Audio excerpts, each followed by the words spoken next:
Жаңы сааттын башында пресса чекит KG'de жаңылыктар түрмөгү саламатсыздарбы? Кечээ 17 майда Жогорку Кеңеш Бишкек жылуулук электр борбору боюнча депутаттык комиссиянын корутундусун негиз кылып токтом кабыл алды. Ага жыйынга катышкан 106 депутат макул деген добуш берип, бир дагы депутат каршы болгон эмес. Жыйындагы жылуулук электр борбору боюнча депутаттык комиссиянын корутундусунун негизинде токтом кабыл алып, президентке жөнөтүлдү. Ошентип ТЭЦтен жегендерге укук тартиби, кылмыштуулук менен күрөшүү жана коррупцияга каршы комитети көзөмөл кылып, эми аз күндүн арасында эл ырыскысына кол салган уурулардын көпчүлүгү бирин-бири жетелеп темир тор артына кетет. Азырынча жылуулук электр борбор боюнча өкмөт башчылар Жантөрө Сатыбалдиев, Сапар Исаков, Темир Сариев жана башка жетекчилер депутаттардын суроолоруна жооп берип, калган Сапар Исаков какшап айткан күнөөлөрдүн тизмеси элге толук жарыя боло элек.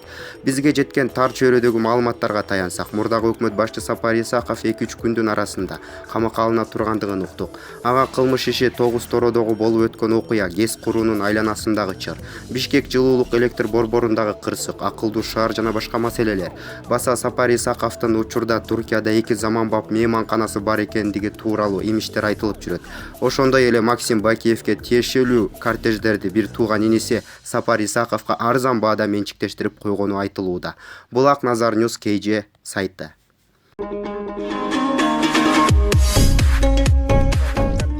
Катары Кожобек Жашевичке 2 жол бердиңиздер, 5 мүнөттөн. Мага да кошуп койсоңуздар деп суранам. 5 мүнөт. Ошондо 7 мүнөт болот. Урматтуу депутаттар, Кандыбек Капашев ошол убактагы 5-созывда комитеттин төрагасы болгон. Биз жыйындын башында сүйлөшүп алганбыз. Ошол убакта комитеттин төрагаларына да 5 мүнөттүк убакыт беребиз деп. Анда Кандыбек Капашев сөз сизде. Рахмат. Мен эмне үчүн колдогом ошол учурда 3 негиз.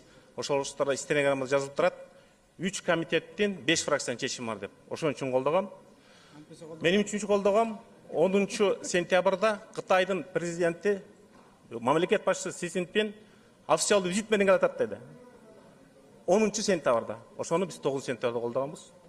Менин үчүн колдогом ратификация бул базалык келишим. Биз бюджетти кабыл алабыз. Бирок бюджеттин кээ бир статьяларын, капиталдык салымдан, мектептерден кимдир бир акча жесе, ага жогорку кеңеш жооп бербейт. Биз 2-3 күндөн бери бир гана суроого жооп бере албай атабыз. Ким урдаган, канча урдаган деп. Ошол суроого жооп издеп көрбөйлүбү? Канча урдаган? Арменияда ушундай эле ТЭЦ 250 мегаватт, 285 курулган. Бирден 1 мегаватты.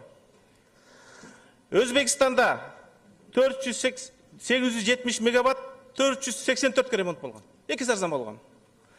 Казакстанда 2 бос үстеси 1-1. Тажикстанда 349-га 400 мегаватт. Салыштырып келгенде болжолу 100-140 миллион доллар урдалган. Экинчи, бардык жактан каттардын иерархиясы боюнча биз бүт барыбыз, ушул министрлер, ушул депутаттар президенттин тапшырмасын аткаруучуларбыз. Ошол тапшырманы биз мыйзамдаштырып бердик. Сапар Исаков айтып атат, мен катты маалымат иретин жазгам деп. Ята карашып бар, президенттик администрация иштеген. Катты ким жазса ошол визиондар деп. Президент жазып атпайбы? Согласен, прошу организовать работу. Аткаргыла деп атпайбы? Ошондо баасы бычылган, ошондо баасы чечилген, биз баасы ошонун аткаруучуларыбыз. Ал жоопкерчиликтен катпашыбыз керек. Эми экинчи эң чоң суроо, мен комиссиянын мүчөлөрүнө рахмат айткым келет. Дыкат иштешти. Экинчи парламент болуп келгени 2,5 жылда. Өзүм бүгүн биринчи жолу саясий жоопкерчиликти мойнуна алып, саясий мүнөзүн, саясий эркин көрсөтүп атат. Биз элбиз, журтпуз, мамлекетпиз. Бирок мамлекеттин түпкүлүктүү баалуулуктарына доо кеткенде биз ушундай жооп беришибиз керек. Мындан кийин кандай каталарды кайталашыбыз керек? Коррупцияга күмөн санагандар жооп бериш керек. Ким урдаган? Мен күмөн оюмдаган айтам. Биринчиден, ушул жерде отурган депутаттардан, министрлерден 8 жыл бою ТБА менен кездешкен бир гана адам отурат. Бул Сапар Исаков. Биринчи жолу Игорь Витальевич Чудунов айтып берди, барган, ушуну уюштурган деп. 15 октябрь 2009 жыл. 2000 жолу танып атат, мен болгон эмесмин деп. Ошол чыктагы элчиликти иштегендер айтып атат, Царинин Максим Бакиевдин протоколдук кызматынын башчысы катары 12 январда 10 жылы Сапар Исаков барганда. Эң негизги идея катты Сапар Исаков жазат. Урматтуу депутаттар, криминалистиканын законунда байланыш, жеке жолуу деген эң маанилүү нерсе. Биякта мыкты юристтер отурат. Биз ким удады атабыз? Бир гана адам Тейбайдын жана Кытайдын соода өкүлчүлүгүнүн өкүлү менен 15 жыл жолуккан. Мен бирөө пропустан заказ бердим. Кимге кирген деп? Президентке кирген эмес, спикерге кирген эмес, депутатка кирген эмес. 2013-төн 2017-ге чейин Сапар Исаковка Тейбайдын негизги куратору, Кытайдын соода өкүлү Цин Юлун Сен Хуа Суньян 10 жолу. Андан кийин ал кеткенден кийинки өкүлү Чан Су Лин Цо 8 жолу кирген. Эмне үчүн алар Русул Ахметова кирбейт? Эмне үчүн алар Темир Сариевке кирбейт? Себеби бүт маселе посол менен жолукса мен рахмат айтат элем. А соода өкүлчүлүк бул коммерция, акча маселесин гана чечет. Текебаев февралдан сентябрга чейин 6 айлык сотто Маевский менен бир жолу кезиккенби деген маселени коюлду. Жарым-жарты далилдеген жок, ал акча маселеси чыккан жок. Урматтуу укук коргоочулар, а эгерде Сапар Исаков соода өкүлчүлүк менен 15 жолу кездешип атса, ким ууру деп мен суроо берген акым барбы? Андан кийинки маселе.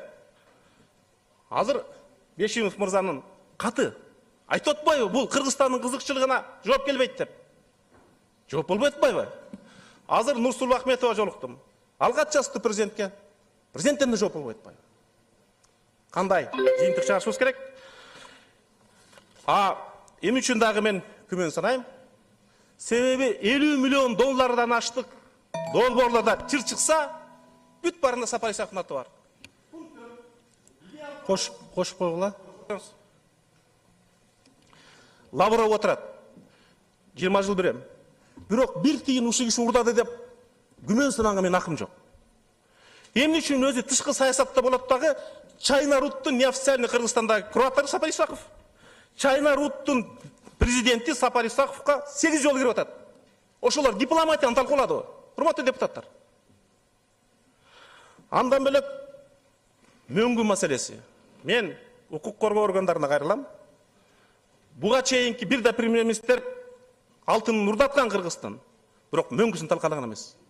Биз сындаган Бакиевдер да ошо барган эмес. Сапар Исаков Кыргыздын тарыхында Кыргыздын мөңгүсүн талкалаган, ошого жол берген премьер-министр катарга. Мөңгүнүн каргышы барбы билбейм. Бирок кайбиренин каргышы бар. Кайбирендин мекени мөңгүлөр. Биздин кийимин ошо мөңгү менен башталат. Соңку сөзүм кандай жыйынтык чыгарышыбыз керек? Биринчиден, чечимде Сапар Исаковдун кылмыштуулукка шектүү экендиги өзүнчө белгиленип көрсөтүш керек. А контрактка кол койгон Авазов менен Калиев жазаланды. А негизги шектүү имиш жазаланбайт. Экинчиден, баарыбыздын күнөөбүз. Бизде эл аралык келишимдер өкмөт тарабынан гана демилген элек, бир да депутат өзгөртүү киргизген акысы жок. Же кабыл аласың, же кабыл албай бербейсиң. Биз ошентип 46 ратификацияны өткөздүк ушул чогулуш. Ошол 1 миллиард 790 миллион доллар болду. Ким кепилдик бара элек ошол урдалган жок деп. Экинчи маселе. Биз ошол келишимдер нолевой вариантта, өкмөттүн астында дайым иштей турган туруктуу жумушчу комиссиясы керек. Жаңы келишим түштүбү? Ошолордон өткөндү гана биз коздошубуз керек. Экинчи, эл аралык келишимдерге Кыргызстандын фискалдык органдары текшере турганда укук алып беришибиз керек. Үчүнчү, бул иштин аяна чыгыш үчүн биз Кыргыз парламенти, Кытай парламентине кайрылып, биргелешип иликтешибиз керек. Болбосо аягына жетпейбиз. Биякта Кытай өкмөтүнүн, Кытай элчилигинин күнөөсү жок. Орта Азиядан эң аз кредит алган биз. Аны эң көп желип кеткен да Кыргызстан. Бул уят бөлөк мамлекеттердин астында. Сөзүмдүн аягында, урматтуу депутаттар, мен суранам, Кумтөр боюнча да комиссия түзүлсүн, Датка кемин боюнча да комиссия түзүлсүн, Юг-Север жолу боюнча да комиссия түзүлсүн. Биз Кыргызстан тарыхында көп мыйзам алган менен тарыхта калбайбыз. Биз ошол саясий чакырыктарга жооп бере алдыкпы? ошондо бийликти тазарта алдыкпы, чындап кыргыз элине кызмат өтөй алдыкпы деген гана суроого жооп бериш керек. Рахмат сиздерге. Рахмат. Сапар Жумакадырович, сөзүздө. Урматтуу, мага да бир аз убакыт берип койсоңуздар, ушунча сөз айтылды. Урматтуу Каныбек Капашевич, урматтуу депутаттар, урматтуу кыргыз эли. Мен эми Каныбек Капашевичтин айткан ар бир сөзүнө жооп берейин. Биринчиден Каныбек Капашев айтып атат, могу запискада, жазылган записка, Нурсултан Ахметова экөөбүз кол койгон запискада биз ошол компанияны так көрсөтүп, лоббировать этип атабыз деген сөздү айтып атат. Анан даже сумманы айтып атат. Бул жерде эч кандай сумма жок. Биз негизги өзүбүздүн милдетибизди аткарып, президенттин атына маалымат кат жазып атабыз. Катта так жазылып атат. Мына мен ушул жерде дагы бир жолу окуп берейин. 13 мая текущего года в отделе внешней политики аппарата президента состоялась встреча с торговым представителем КНР в КР Цзинь Юйлунь, в ходе которой китайская сторона сообщала о возможности ведения переговоров по снижению предлагаемой компанией тебе стоимости проекта. Бул жерде бааны момундай болуп атат, же лоббировать этип атабыз деп мен айткан жокмун да. Бул жерде биз жазып атабыз. Торгпред бизге эмне сөздү айтып атат. Мен ал сөздү президентке жеткирип атам. Бул биринчи. Анан Каныбек Капаш, сиз унутпаңыз, биздин жумушубуз эң негизги ошо тышкы саясат бөлүмүнүн жумушу. Бул ошо эл аралык представительдер менен жолугуу. Не только сиз айткан жана торгпредтер, жана башка жана элчилер, биз баары менен жолугабыз. Биз менен ким жолугууну сурайт, биз алар менен жолугабыз. Жолугуп туруп президенттин атына тиешелүү информацияны беребиз. Же жазуу түрүндө, же устном порядке мен айтып сөзсүз айтып кирем. Бизде бул өзүбүздүн положениябызда бар. Бул экинчи. Үчүнчүсү, сиз мага доомат коюп айтып атасыз, мына Сапар Исаков коррупционер, бүт барын мына ушул жасаган тиги бу деп. Мына мен сизге айтат элем. Адамды ошо обвинять эткенден мурун сиз Каныбек Капаш мындай фактыларды келип туруп айтыңыз. Бул Кудайга жакпаган иш. Мен сизге любой вопросуңузга жооп берем. Мен мына өзүм эч качан коррупцияга малынган эмес, мен малынбайм. Бул менин культурам өзүмдүн. Ошондуктан мына биякта күч органдары бар, тергөө иштери жүрүп атат. Пожалуйста, тергөөнү жүргүзсүн. Мен ар бир суроого жооп бергенге даярмын. Ар бир суроого жооп бергенге даярмын. Анан сиз мени мындай обвинять этип эметкенден укуңуз жок. Мен ар бир сиздин айткан обвиненияңызды четке кагам. Бул нерсе туура эмес. Алтынчы микрофонду бергиле. Кат жазганда маалымат катары президент ознакомлен, спасибо деп жазат. Тааныштым, рахмат деп маалыматка. Бул маалымат кат эмес, сунуш кат болот атпайбы? Президент кол коет атпайбы? Согласен. Силер айткан сунушка макулмун. Прошу организовать работу деп. Каныбек Капаш. Кантип ушуну таанып атасыз? Каныбек Капаш. Мен сизге ушул жакта уточнение кылып коеюн. Ал жерде согласен, прошу деп эметкен жок. Ал жерде мына Осмонбек Мамилжанович азыр подтверждение берер, ал жерде жазылып турат. Прошу рассмотреть деп жазылып турат. Ошо записканын үстүнө. Прошу рассмотреть деп турат. Прошу организовать. Мына депутаттар көрүп койсун. Жок. Экинчи. Каныбек Капаш, давайте мындай акыйкат бололу да. Прошу рассмотреть деп турат. Суроо берели. Осмонбек Мамилжанович, сиз айтып коесузбу? Президент кандай кол койду? Кандай резолюция кол койду? Биринчи, сиздердин запискаңыздардын үстүнө Министерство энергетики Катуураак айтып коесузбу? Министерство энергетикага, АО электр станцияга ушуну карап сунуш бергиле деп биринчи виза келет президенттен. Ошол запискада эмне деп жазылып турат? Запискада ошол ТИБИ менен жолуккан маселе айтылып атат. Ошол жердеги техникалык параметрлер айтылып турат. Мен ошону карап туруп айтып атам ошол записканы. Анан ошол жерде $390 миллион болуп атат деп баа жөнүндө сөз болуп атат. Ал жерде баа жок. Жок, бар. Осмонбек Мамилжанович, биздин запискада баа жок. Негизинен баа бар. Берки 390 деп жазылып турат, баа турат. Андан сырткары ушул жерде жазып атасыздар. Эми мен кагаз жөнүндө айтышым керек да. Кагазда жазылып турат. Ушул Министерство энергетикага тапшырма бериңиздер. АО электр станцияга тапшырма бериңиздер. Ушул маселени карасын деп жазып атасыздар. Ошонун негизинде мага бизге жанагы келип атат. Мен ошондо бир күн болгон министр болгонума Калиевке бердим. Калиев ишканалар менен иш жүргүзүп, анан кийин кайта биз премьер-министрге кат жазып атабыз и президентке кат жазып атабыз. Ошонун негизинде президенттин тапшырмасы келип атат. Макулмун муну аткаргыла АО электростанция, Министерство энергетика, Минфин и МИД деп. Ошондой болгон. Ошондуктан Каныбек Капаш, мен уруксат этсеңиздер, ошондуктан мына запискада бул бир нече пункт жүрөт. Ар бир компаниянын сунуштарын биз көргөзүп атабыз. Ар бир компаниянын сунуштарын. Жеке эле Кытайлардыкын эмес, бир нече компаниялар попунктно идет. Анан Осмонбек Мамжанов туура айтты. Президент ошондой тапшырма берип атат. Прошу рассмотреть деп берип атат. Анан бүт талкуулап, карап, изилдегенден кийин, анан өкмөт менен согласование өткөндөн кийин, анан кийин жооп келип атат. Тиешелүү позиция келип атат. Позиция президентке кирип атат. Вот ушул туура нерсе. Дасандеш, менин артым аталып кетти. Эң негизги маселе ошол соода өкүлү бул сиздин статуска туура келбейт. Бул министрдин статусуна туура келбейт. Министрдин орун басарынан эмес. Министрликтеги чыгыш департаментинин өкүлү кабыл алса болот. Финансы же экономика министрликте гранттар боюнча иштеген өкүл кабыл алса болот. Баарын аттап келип өкмөттү сизге түзгүрүп атпайбы?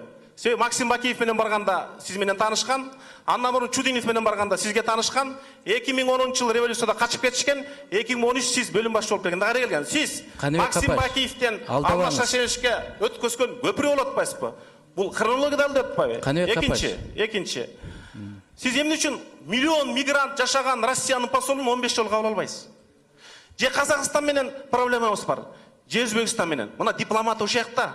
А контракт, коммерция бар жерде сиз алардын өкүлүн бөлүм башчы болуп 18 жолу кабыл алып атпайсызбы? 18 жолу тең сиз дипломат менен сүйлөдүңүзбү? Бул депутаттарды алдабаңыз сиз. Мен сизге кыргыз элин мен сизге жооп берейин. Жооп берейин. Мен канча кабыл алам? Бөлүм башчы Кытай тарабы канча суранса, ошончо кабыл алам. Россия тарабы канча суранса, ошончо кабыл алам. Себеби бул менен президент эмессиз. Угуп туруңуз. Эмне үчүн анда экономика бөлүмү Ахметов кабыл албайт? Ал бул чыныгы экономика темасы да. Каныбек Капаш, мен эл аралык байланыштар менен алек болчумун. Ошондуктан Кытай мамлекети канча жолугу сураса, ошончо жолугу биз өткөрөбүз. Тем более мен сизге айтат элем. Ошондо Си Цзиньпин мырзанын визитинин алдында турганбыз биз. Государственный визитинин алдында турганбыз. Бул да маанилүү нерсе. Визиттен кийин 13-жылы кабыл аласыз, 3 жолу, 14-жылы кабыл аласыз, 15-жылы кабыл аласыз, 16-жылы кабыл аласыз, эң акыркы кабыл алганыңыз 17-жылы 16 апрелде болуп атпайбы?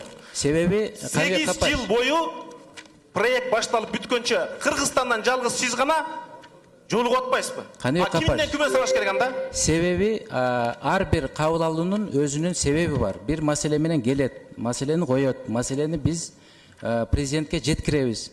А мен эмне үчүн кабыл албайм? Кабыл алышым керек мен. Сиздин статус, соода өкүлүнүн статусу эки бөлөк. Аякта чоң акча жаткандык үчүн кабыл аласыз.